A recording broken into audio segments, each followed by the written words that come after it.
Brouillard, surtout en début de matinée.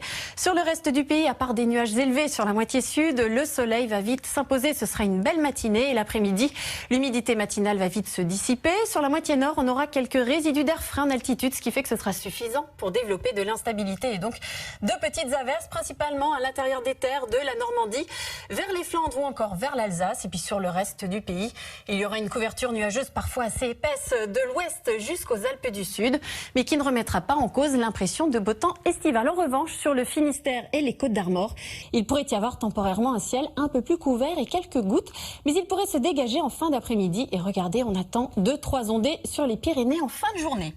Les maximales vont bien remonter demain après-midi, notamment grâce à un meilleur ensoleillement. Ce sera véritablement estival. Regardez, il fera 24 degrés à Paris, 27 à Grenoble et Nice et 29 degrés à Toulouse et Marseille. Ensuite, samedi, une nouvelle perturbation traversera le pays d'ouest en est, du sud-ouest au Massif central et aux Alpes. L'activité pluvieuse-orageuse sera beaucoup plus marquée. Dimanche sera une journée assez catastrophique au niveau des couleurs du ciel, car on sera dans un ciel de traîne généralisé. Le vent va véhiculer de l'air frais en altitude, comme si on avait une goutte froide finalement, et donc on aura beaucoup d'averses, des orages qui vont circuler d'ouest en est, mais l'après-midi, on aura davantage de soleil et surtout le retour d'un temps sec près de la côte atlantique et de la Méditerranée. Lundi, on a toujours une grosse incertitude. Une nouvelle perturbation devrait se présenter par le nord-ouest, mais on ignore encore quelle sera son évolution. Est-ce qu'elle va se cantonner aux régions du nord-ouest ou alors elle va rapidement circuler sur la moitié nord puis progresser vers le sud?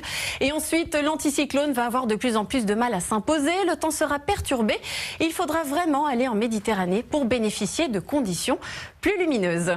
Ce soir, retrouvez un nouveau numéro